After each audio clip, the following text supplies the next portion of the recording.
నమస్కారం public vision వార్తలకు స్వాగతం. నా పేరు సుమలత. వార్తల్లో ముందుగా హెడ్లైన్స్.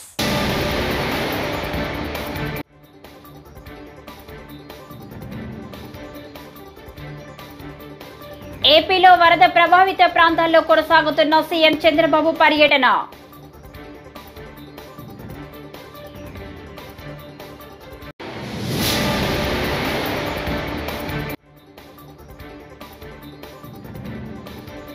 ఏపీలో వరద నష్టాన్ని పరిశీలించనున్న కేంద్ర బృందం.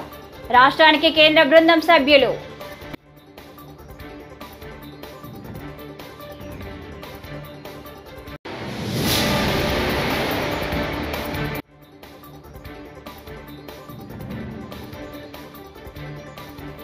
వరద ముంపునకు గురైన లక్షలాది మంది ప్రజలు.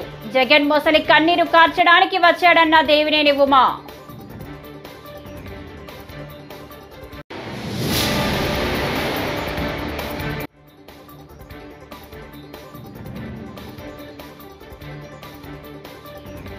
వరద బాధితుల్ని ఆదుకునేందుకు ముఖ్యమంత్రి చంద్రబాబు ఏం చేయడం లేదని వైఎస్ జగన్మోహన్ రెడ్డి వ్యక్తం. ఇక డీటెయిల్స్ చూస్తే ఏపీని భారీ వర్షాలు ముంచెత్తాయి. గత 3 రోజులుగా అనేక ప్రాంతాలు వరద ముంపులోనే ఉండిపోయాయి.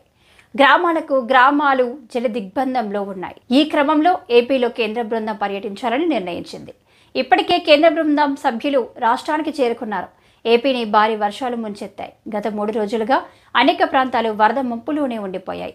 గ్రామాలు జల దిగ్బంధంలో ఉన్నాయి. ఈ క్రమంలో వరద ప్రాంతాల్లో ఏపీలో కేంద్ర బృందం పర్యటించాలని నిర్ణయించింది. ఇప్పటికే కేంద్ర బృందం సభ్యులు రాష్ట్రానికి చేరుకున్నారు. వరద ప్రభావిత జిల్లాలో కేంద్ర హోంశాఖ అదనపు కార్యదర్శి సంజీవ్ కుమార్ జిందాల్ నేతృత్వంలోని బృందం పర్యటించనుంది.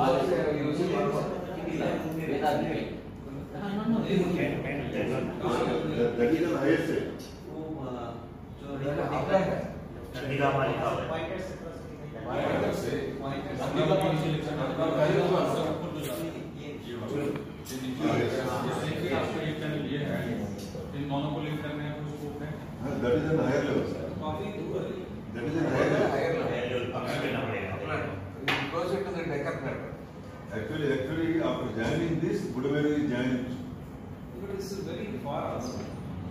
మాజీ ముఖ్యమంత్రి ఎమ్మెల్యే వైఎస్ జగన్మోహన్ రెడ్డిపై మాజీ మంత్రి దేవినేని ఉమా తీవ్ర స్థాయిలో విరుచుకుపడ్డారు.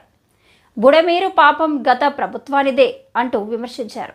గురువారం మీడియాతో మాట్లాడుతూ బుడమేరు గేట్లు ఎత్తేశారా అని జగన్ అంటున్నారని, సీఎంగా ఎమ్మెల్యే ఎంపీగా పనిచేసిన జగన్ ఏదేదో మాట్లాడుతున్నారన్నారు.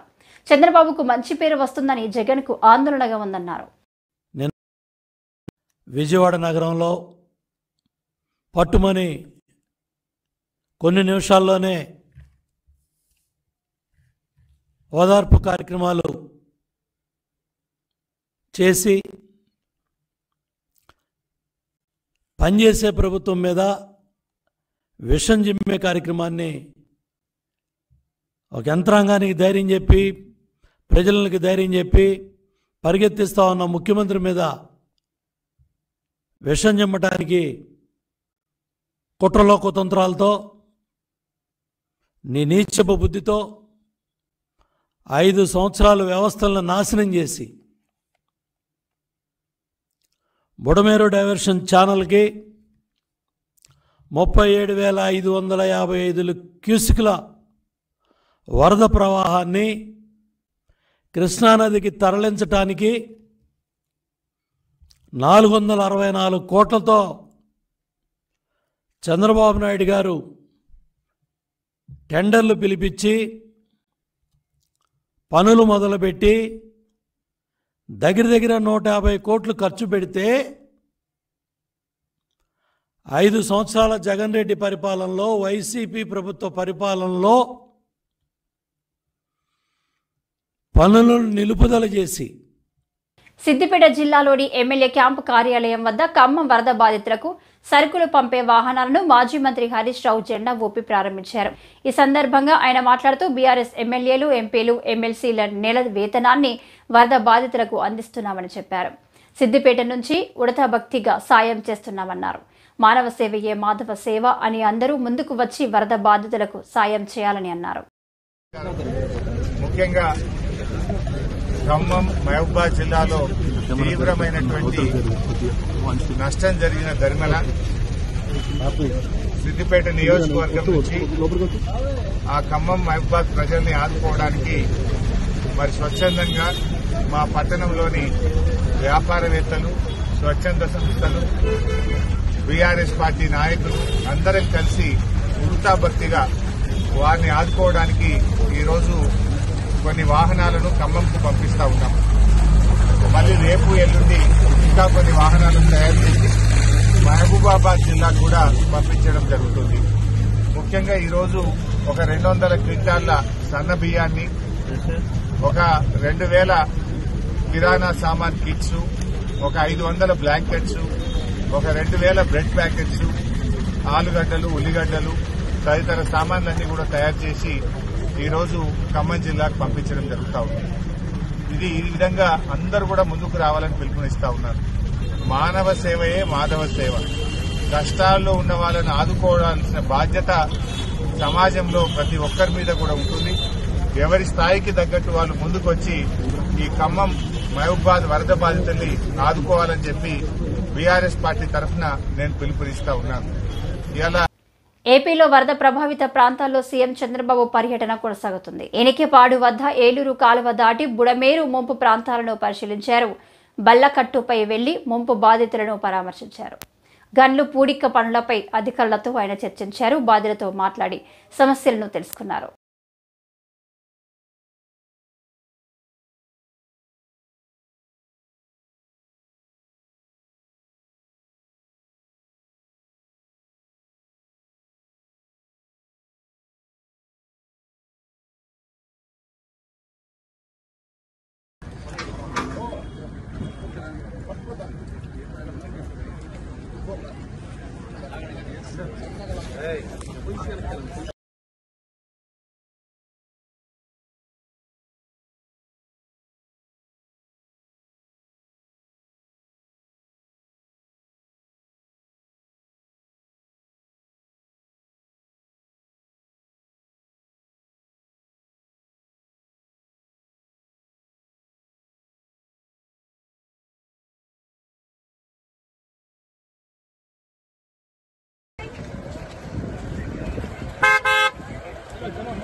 మంగళగిరిలోని టీడీపీ ప్రధాన కార్యాలయంపై దాడి కేసులో వైసీపీ నేత బాపట్ల మాజీ ఎంపీ నందిగం సురేష్ ను పోలీసులు అదుపులోకి తీసుకున్నారు. హైదరాబాద్లో ఉన్న ఆయనను అరెస్టు చేసి ఏపీకి తరలిస్తున్నట్లు సమాచారం. కాగా ఈ కేసులో ముందస్తు బెయిల్ కోసం సురేష్ దాఖలు చేసిన పిటిషన్ను హైకోర్టు కొట్టివేసిన విషయం తెలిసిందే. దీంతో తుళ్లూరు పోలీసులు బుధవారం సురేష్ ను అరెస్టు చేసేందుకు ఉద్దండరాముని పాలెంలోని ఆయన నివాసానికి వెళ్లారు. అయితే అరెస్టుపై సమాచారంతో ఆయన తన ఫోన్ స్విచ్ ఆఫ్ చేసి అజ్ఞాతంలోకి వెళ్లిపోయారు. దాంతో పోలీసులు కొంతసేపటి వరకు వేచి చూసి అక్కడి నుంచి వచ్చేశారు. ఆ తర్వాత సెల్ ఫోన్ సిగ్నల్స్ ఆధారంగా సురేష్ బుధవారం ఉదయం నుంచి ఎక్కడ ఉన్నారో పోలీసులు విచారణ చేపట్టారు. దాంతో పోలీసులకు ఆయన హైదరాబాద్ నుంచి పారిపోయేందుకు ప్రయత్నిస్తున్నట్లు తెలిసింది.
రాజమండ్రిలోని పుష్కర్ ఘాట్ వద్ద ఈ ఏడాది సృష్టి గణపతి విగ్రహం ప్రతిష్ఠించి ఉత్సవాలు ఘనంగా నిర్వహించనున్నట్లు కమిటీ ప్రతినిధులు జక్కంపూడి విజయలక్ష్మి చల్లా శంకర్రావు చెప్పారు.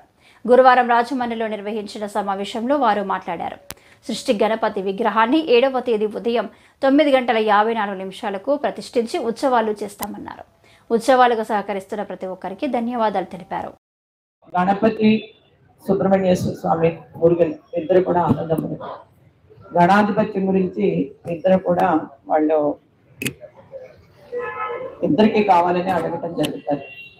అప్పుడు ఒక పోటీ పెట్టడం జరిగింది. వాళ్ళు ఎవరైతే సకల తీర్థాలు సకల నదుల్లో స్నానం ఆచరించి వారు తొందరగా ముందు ఎవరైతే వస్తారో వారికి గణాధిపత్యం ఇవ్వడం జరుగుతుంది అన్నప్పుడు కుమారస్వామి వెంటనే తన యొక్క వాహనమైనటువంటి నెమల్ని పెట్టుకుని ఇక్కడి నుంచి బయలుదేరటం జరుగుతుంది. ఆయన చాలా స్పీడ్గా నేను వెళ్తున్నారు కదా, నా అన్న గజముఖ వదనంతో ఆ బరువుతోటి ఎక్కడికి వస్తాడు, నేనే ముందున్నాను అనుకుంటాడు. ఏ తీర్థంలోకి వెళ్ళినా ఏ నది దగ్గరికి వెళ్ళినా తొలుత గణపతే కనిపిస్తూ ఉంటాడు ఆయన. ఈయన ఈ పోటీలో ఇతనే నెగ్గాడు, ఖచ్చితంగా ఇతనే గణాధిపత్యానికి అర్హుడు అని చెప్పి కుమారస్వామి ఒప్పుకోవటం జరుగుతుంది. అదే రకంగా తన గురువు అంటే ప్రణవ మంత్రాన్ని పరమేశ్వరుడికే బోధించడం. వరద బాధితుల్ని ఆదుకునేందుకు ముఖ్యమంత్రి చంద్రబాబు ఏం చేయడం లేదని, అసలు ప్రణాళికాబద్ధంగా వ్యవహరించి ఉంటే పరిస్థితి ఇలా ఉండేది కాదని వైఎస్ఆర్సీపీ అధినేత వైఎస్ జగన్మోహన్ రెడ్డి అన్నారు. రాజరాజేశ్వరిపేట వరద ప్రభావిత ప్రాంతాల్లో పర్యటించిన ఆయన బాధితులను పరామర్శించారు. విజయవాడలోని పాత రాజరాజేశ్వరిపేటలో మోకాలి లోతు నీళ్లలో స్వయంగా నడిచిన వైఎస్ జగన్ వరద బాధితులను వ్యక్తిగతంగా కలుసుకున్నారు. వారి కష్టాలు, వారికి అందిన సాయాన్ని ఆరా తీశారు.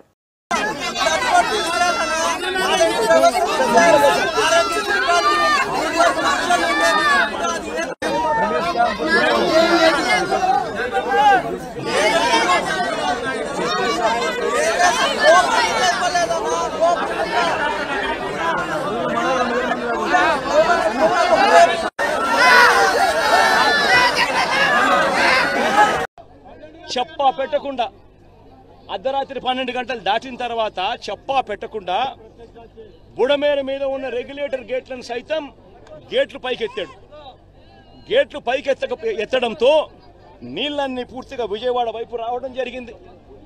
శనివారం ఉధృతంగా కూడా లెవెల్స్ పెరగడం మొదలుపెట్టాయి. నేను అడుగుతా ఉన్నా, ఎందుకో ఆ పరిస్థితి తీసుకొచ్చినారు అని. ఆ రెగ్యులేటర్ గేట్స్, బుడమేర మీద ఉన్న రెగ్యులేటర్ గేట్స్ మీరు ఎందుకు ఎత్తాల్సి వచ్చింది? ఇంతకు ముందే దాన్ని ఎత్తి 3 రోజుల ముందు నుంచే కింద ఎత్తి పెట్టుకొని ఉంటే ముందుగానే వెళ్ళిపోయిండేటే కదా. నీళ్ళు ఒకటేసారి ఉధృతంగా వచ్చే పరిస్థితి ఉండేది కాదు. లేదా దాన్ని రెగ్యులేట్ చేసి ఉంటే కనీసం అక్కడ నుంచి డైవర్షన్ ఛానల్ నుంచి పోలవరం కెనాల్ నుంచి ప్రకాశం బ్యారేజీలోకి నీళ్లు వెళ్ళిపోయి అటు నుంచి అటు సముద్రంలోకి వెళ్ళిపోయి ఉండొచ్చు. కేవలం ఆ గేట్లు ఎత్తకపోతే చంద్రబాబు నాయుడు ఇల్లు మునిగిపోతుందని, చంద్రబాబు నాయుడు ఇల్లు కాపాడుకునే దానికోసం ఆ గేట్లు ఎత్తడం, విజయవాడ నగరాన్ని పూర్తిగా ముంచేసే కార్యక్రమం చేయడం, ఇది చంద్రబాబు నాయుడు గారు చేసింది. బుడమేరు నుంచి ఇంత తీవ్రమైన వరద అడిషనల్గా ఈ నీళ్ళకి యాడ్ అయ్యి ఈ పరిస్థితి ఇంత దారుణంగా తయారైంది. పోనీ ఇంత దారుణంగా తయారైన పరిస్థితుల్లో ఈ పెద్ద మనిషి చంద్రబాబు నాయుడు గారు ఏమైనా కాస్తో కూస్తో కనికరం చూపించాడా ప్రజల మీద? కాస్తో కూస్తో ఎంపతి చూపించాడా? ఉపాధ్యాయ వృత్తి పవిత్రమైనది అని కాకినాడ ఎంపీ తంగెళ్ల ఉదయ్ శ్రీనివాస్, జిల్లా collector Shanth Mohan, Kakinada rural MLA పంతం నానాజీ పేర్కొన్నారు. గురువారం కాకినాడ జేఎన్టీయూ ఆడిటోరియంలో డీఈఓ రమేష్ అధ్యక్షతన జరిగిన గురు పూజోత్సవానికి వారు ముఖ్య అతిథులుగా పాల్గొని ఉపాధ్యాయులను సన్మానించారు. ఈ సందర్భంగా వారు మాట్లాడారు. ఉపాధ్యాయుల సేవలు అభినందనీయమని పేర్కొన్నారు. వాళ్ళు మాట్లాడుకున్నప్పుడు కూడా ఆ కరెక్షన్లు ఏం చేశారు, ఇంకా కరెక్షన్స్ పేపర్లో దిద్దుతారు కదా, నైట్ కూర్చొని చేసేవాళ్ళు. సో మోస్ట్ ఆఫ్ నాకు తెలిసి 10th క్లాస్ వరకు నేను ఇంట్లో చదువుకున్నంత వరకు it's like 24/7 school actually. And my mother was my first teacher, and my father is my last good teacher I have seen actually.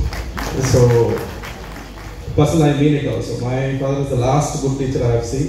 నేను ఇంటర్మీడియట్ తర్వాత సమ్ ఇంజనీరింగ్లో జనరల్లీ అంత affiliation I don't say teachers స్కూల్లో ఉన్నంత affiliation ఇంజనీరింగ్లో కానీ తర్వాత post గ్రాడ్యుయేషన్లో కానీ ఉండదు అనిపిస్తుంది నాకు. So on this occasion I'm sure they will be very proud that I'm talking to you. So it's a very very emotional moment for me. ఇలాంటి మీటింగ్లో నేను మీతో మాట్లాడడం I'm sure my parents would be very happy. So I really thank DO and all the members here for inviting me here.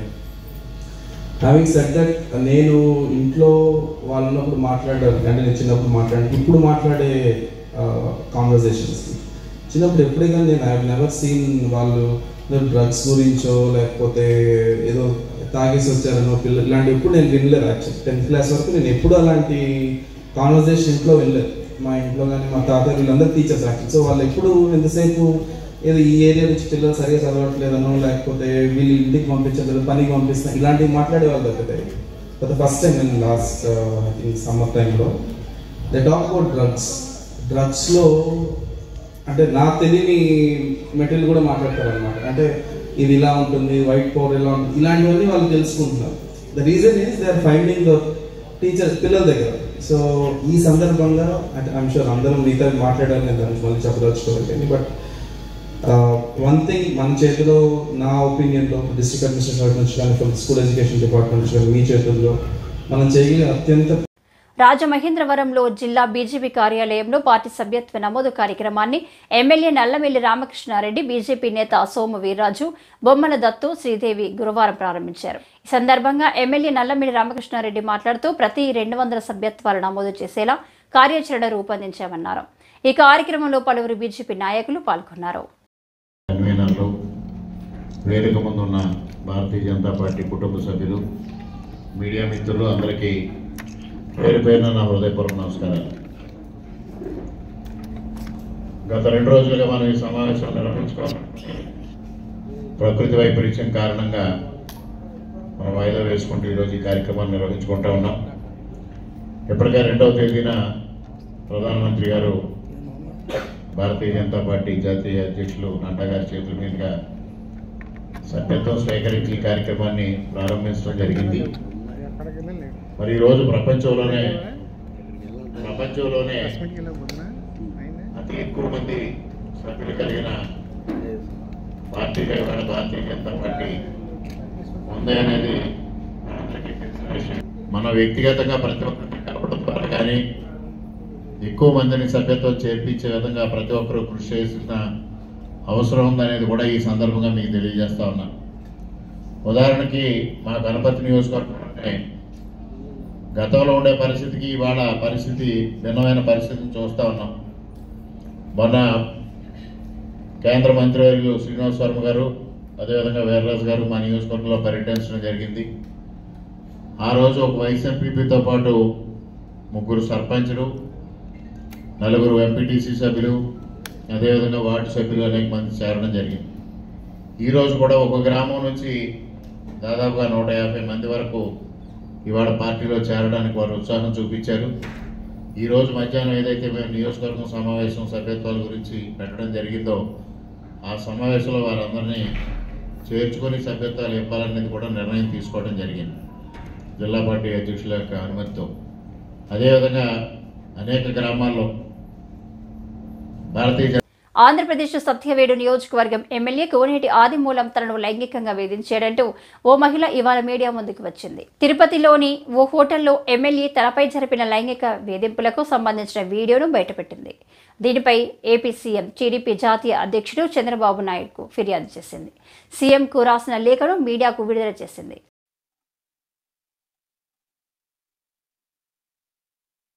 రోజు MLA అయిన తర్వాత Bhimas Paradise తిరుపతికి రావాలని చెప్పి కోరగా నేను ఎమ్మెల్యే గారు ఏదో అర్జెంటుగా రమ్మంటా ఉన్నాడని చెప్పి నేను కార్ బుక్ చేసుకొని అక్కడికి వెళ్ళడం జరిగింది. రూమ్ నెంబర్ 109 జూలై 6వ తారీఖు రోజు నేను అక్కడికి వెళ్ళడం జరిగింది. అక్కడ ఎవరూ లేదు, ప్రశాంతంగా ఉండింది. ఎమ్మెల్యే గారు మాత్రమే రూమ్లో ఉన్నారు.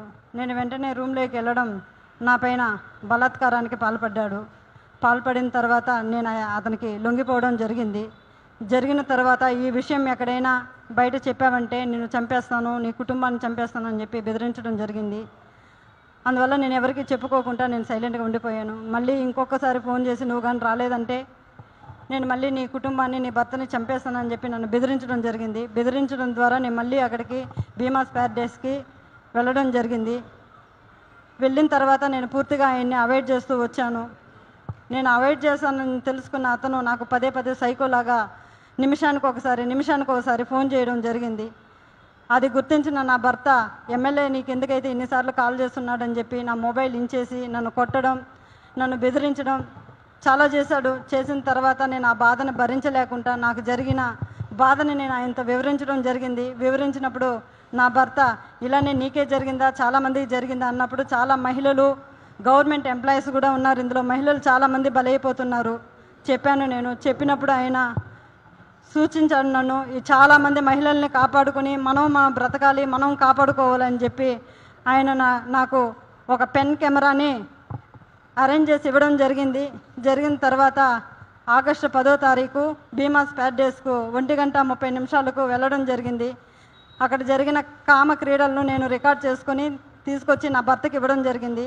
అటు తర్వాత నేను మంగళగిరి పార్టీ ఆఫీస్ గారికి, పెద్దబాబు గారికి, చిన్నబాబు గారికి ఇద్దరికి నేను తెలియజేయడం జరిగింది. వాళ్ళ ద్వారా మాకు పిలుపు వస్తుందని ఇన్ని రోజులు వెయిట్ చేశాము.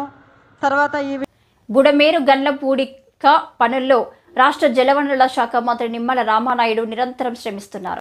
బుధవారం అర్ధరాత్రి భారీ వర్షం, చలి గాలులు వీస్తున్నప్పటికీ చిత్తశుద్ధితో బుడమేరు గన్ల పూడిక పనుల్లో మంత్రి నిమగ్నమయ్యారు. అర్ధరాత్రి 1 గంట నుంచి తెల్లవారుజాము వరకు వానలో తడుస్తూనే పనులను పర్యవేక్షించారు. మంత్రి మాట్లాడుతూ ప్రజలు ధైర్యంగా ఉండాలని, ప్రభుత్వం ప్రజలను అన్ని విధాలా ఆదుకుంటుందని అన్నారు.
జిల్లా పరిషత్ కార్యాలయంలో గురువారం గురుపూజ దినోత్సవం వేడుకలను అధికారులు ఘనంగా నిర్వహించారు. ఈ కార్యక్రమంలో ఉమ్మడి పశ్చిమ గోదావరి జిల్లా జెడ్పీ చైర్పర్సన్ గడ్డ పద్మశ్రీ పాల్గొని మాట్లాడారు. ఈ రోజు ఈ స్థాయిలో ఉన్నామంటే దానికి కారణం ఉపాధ్యాయులు అని అన్నారు. ఈ కార్యక్రమంలో జిల్లా కలెక్టర్ వేట్రి సెల్వి, జిల్లా ఎస్పీ ప్రశాంత శివకిషోర్ తదితరులు పాల్గొన్నారు.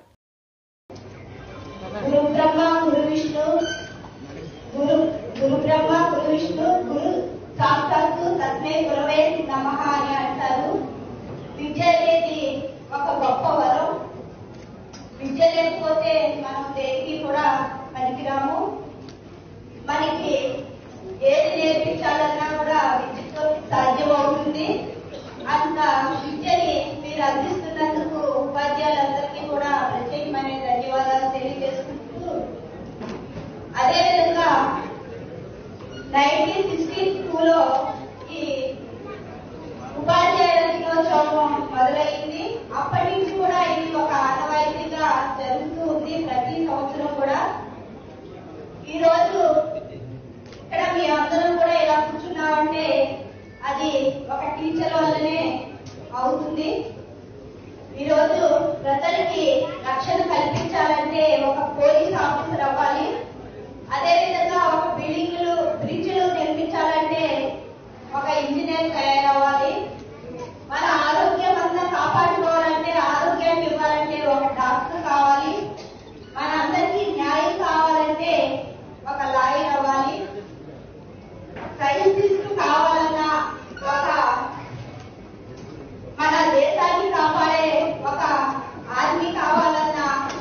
ఈ వార్తలు ఇంతటితో సమాప్తం. నమస్కారం.